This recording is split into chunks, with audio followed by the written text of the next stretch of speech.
I'm going to take the opportunity right now to share with you about the stock market losses and the rising unemployment. This is a subject that I've been studying for about, I would say probably now intensely studied for about 3 to 4 months. And as we see a number of things happening in our country and in the world, I'd like to lay down a track record and tell you why things are happening today and what can be done about it. The price of gold, as you have seen, has been rising every day to record highs. The commodity markets are very unstable, and currently the price of oil is down from its high of $100 to about $82 a barrel. The US dollar is again down this week. And financial crashes are induced by the world government.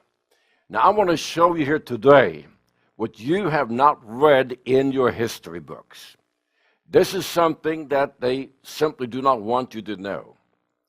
But the crisis we have today is not an accident. It is induced, engineered by people who want to take total control of global national banking, sales and commodities, and the setting of currency exchange rates.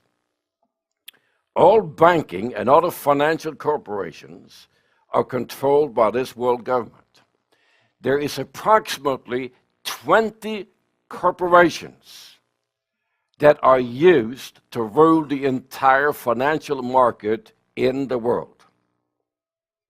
History of crashing the economy in the United States, resulting in economic depressions, recessions, unemployment, bankruptcy of businesses, and starvation for the poor. This is not new. Let me now very clearly share with you what had happened in this country. The first panic we had was in 1819. In 1890, the nation had just got started, and the bankers crashed the economy, and there was an enormous unemployment and financial strength. After that, they built up the economy, and then in 1832, they crashed it again. And in 1832, we had great unemployment, we had financial markets in shambles, and destruction. 4 years later, the bankers came back and crashed it in 1836. Now, when I give you these statistics, you can go home and you can check them out, and you will see they are there. From 1836, they only gave America 1 year, and in 1837, they caused a crash that was so severe that it took until 1843 for the United States to recover. Then they hit us in 1857. And again, you had riots, you had people on the streets, unemployment, depression, run on the banks. And then came the Civil War. And as soon as the Civil War was over, in 1869, about 3 years after it was over, from 1869 to 1871, we had a tremendous panic and depression. Again, unemployment, vast unemployment. In 1873, they crashed the market again. And the same results: bankruptcy, unemployment. 1893, a huge depression in the United States, destruction. And then in 1901, they had another panic, more destruction. And the final one we wanted in this batch here was on 1907. In 1907, the crash was so bad that nobody thought the United States could survive. Does that ring a bell to you? About raising a debt ceiling? Listen to this now. It took the world government and its puppets, the bankers, 10 economic crashes to force the American people to accept a central banking system in the United States controlled from the Bank of England, which is in turn is controlled by the Rothschild banking house. The Federal Reserve Act passed on December 1913. Here's what I'm telling you. 10 crashes. If you go back and study the American history, you will find that our economy has been going from boom to bust 10 times. And then came the Federal Reserve Bank. Up to 1913, each nation controlled most of its own economic development. This had to be destroyed in order to create a global economy. It was done in a series of stage crashes of the economy. Listen to this now. We had a great stock market crash in 1917 as the U.S. was dragged into World War I. Then we had another stock market crash in 1919, and that depression lasted to 1921. For 1921, we had a roaring 20s. And then we had the mother of all stock market crashes, 1929, which set off the Great Depression that swept around the world. Now, if you study history, in 1929, the Great Depression, it was unemployment in the United States, soup lines, people killed, committing suicide. And it transferred to England, Germany, France. Every nation was in the Great Depression. Without the Great Depression, Adolf Hitler would have never taken power. Continued bashing of the American economy, and from 1930 to 1932, invested in the stock market lost 86% of their investments. Listen to this. From 1930 to 32, the investors lost 86% of their investments. The stock market in New York crashed again and went down through 1937 through 1938. Stock market tumbled around the world in September 1939 as Germany and Russia started World War II. American stock market crashed again in 1973, and it was down until 1974. This is the time when the Vietnam War was winding down, and it took down the defense industry. And we also had a Watergate scandal. This takes us up to year 2000, where we had a stock market crash, which lasted to 2002. Then came the 9/11 attack, the tech bubble bursting, and now we come up to 2008, the crash and panic of 2008, 2009. This is when the housing market bubble breaks in the United States. As you look upon these statistics, you cannot help but to see a picture. Somebody is manipulating the world finances in such a scale that people are destroyed. Now we are to the 2011 panic, which is affecting the entire world. Here's what I wrote. We have now seen 10 more panics in the financial market since 1913. Listen now, 10 crashes since 1913. 10 crashes before. All nations are now part of a global economic system. Will the world government have enough momentum to push the nations of the world to accept a new world order financial system that will ensure the people of the world that there will be no more financial meltdowns.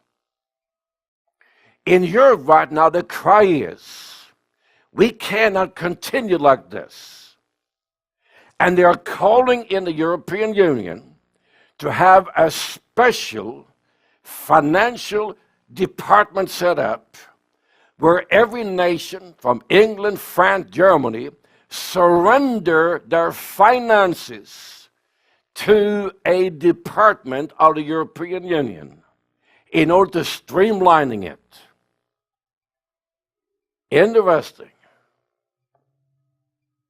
Now we do notice that people need food, clothing, and shelter to be able to survive.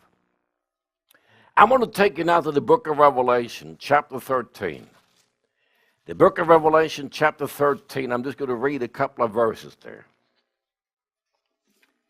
And we do know this. If you want to understand the financial market, you need to understand the Bible.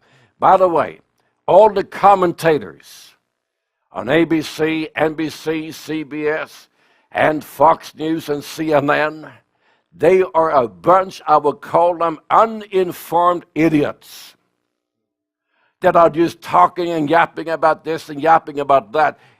If you go back and read in history, you will find how the newspapers and the radio manipulated the people during every one of these crashes.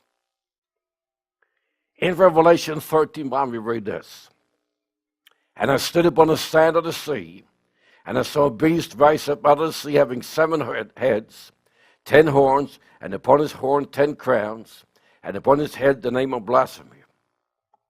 And the beast which I saw was like unto a leopard. His feet was the feet of a bear, and his mouth is the mouth of a lion.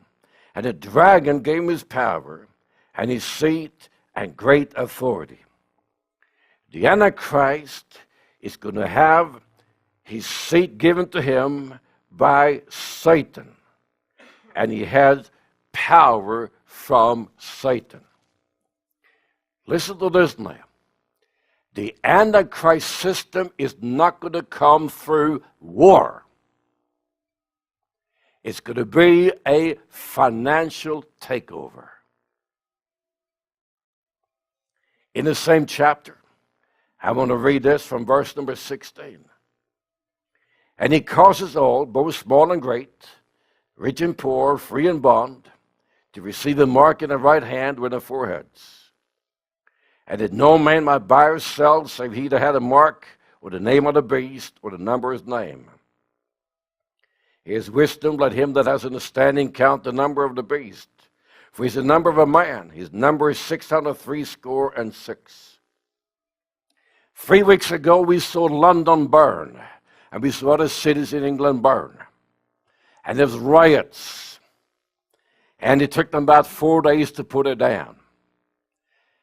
Why did they riot? These were people that were unemployed. These were young people that had no jobs, no future. And then finally they got so upset that they simply tried to burn the city down. England has the most elaborate surveillance system. And after the riots were over, more than 4,000 people have been identified through the surveillance cameras and arrested, given swift sentences, 4 years in prison for just being out and rioting. If you look upon England, that is the most controlled nation in the world right now. Here's what I'm telling you. We are coming close to the time of the Antichrist. We have now seen 10 crashes on the stock market here and financial meltdown. Our unemployment is rising. We have our uninformed idiots running around trying to be the president, promising this and promising that. And because Obama's not able to do anything because there's nothing he can do, they don't want him to do anything. Is this the countdown when they would simply say we need a global solution to a global problem? The nation would have to surrender their sovereignty when it comes to finances. I pray it will not be. But look upon the statistics. They are close. I have written 3 Kabbalah books. These are small little books we put together, and they will actually give you the background to this. I'm finishing the 4th one. And if you have understood nothing, then these are the books that you should order and read in order to know what is going to go down in a short while. I want you now to turn quickly to Malachi chapter 3. Malachi, the 3rd chapter. The question is now, is there an economy outside Satan's economy? And the answer is yes. God has his own economy. And God set up years ago, and in Israel he simply said this: you can have business, trading, buying, selling, but every 50th year, all property goes back to the original families. Or the bankers hated that. They destroyed that. And then God had another system, part of it, tithing. In Malachi chapter 3, we read this from verse number 8. Will a man rob God? Yet you have robbed me, but you say, wherein have you robbed you? In tithes and offerings. You're cursed with a curse, for you have robbed me, even this whole nation. Bring ye all the tithes into the storehouse, that there may be meat in mine house, and prove me herewith, says the Lord of hosts, if I will not open you the windows of heaven, and pour you out a blessing, that there should not be room enough to receive it. And I will rebuke the devourer for your sakes. He shall not destroy the fruits of your ground, neither shall your vine cast the fruit before the time in the field, says the Lord of hosts. God said, if you tithe, if you bring 10% to my work, I will take care of your economy.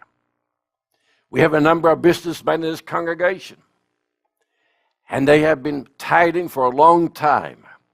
And while other businessmen have no work, these men have continued to work, and work is coming in. You can function in God's economy if you line up with God. Number 1, be saved. Secondly, be a tither. Now, you might say, well, where do I put my money? Well, you're responsible. You should simply look upon a church, an organization, and you should simply say, what are they doing? Are they serving God, or are they wasting money? You are responsible where you put your tithe. Our ministry is now at a breaking point. Unless all cyber members start supporting us, we will not be able to sustain our outreach. Most of what we give out are free, and unless God's people take action, the message to the people of the world would stop coming from us. Here's what I want to tell you as I close this. I am writing the 4th book. I got a 5th and a 6th coming out. I have a lot of things to share. This congregation here in Sacramento are doing everything they can. You are cyber members and friends in the cyberspace. You hold the key. You have the oil, so to say, for the engine. If you say that John Terrell, Resurrection Life of Jesus Church, and the people of that church are walking with God, they are worthy to be supported, and we need to have this message out, then you give, and you will support, and we will be sustained. Otherwise, all the information I gathered for the last 45 years will be lost. I'll be sitting in a corner someplace and just knowing all of this, but I can't get it out because the people did not support it. I did not say this to scare you, but I simply want to share this with you. We are getting close to the world government taking us over. How can we stop it? We can slow it down through prayer, fasting, And by getting this message out, if we can get this on Facebook, if we can get this out where it just explodes, we will force the world government to pull back. But you see, here's a key. Exposure. You hold the key. May God help us all.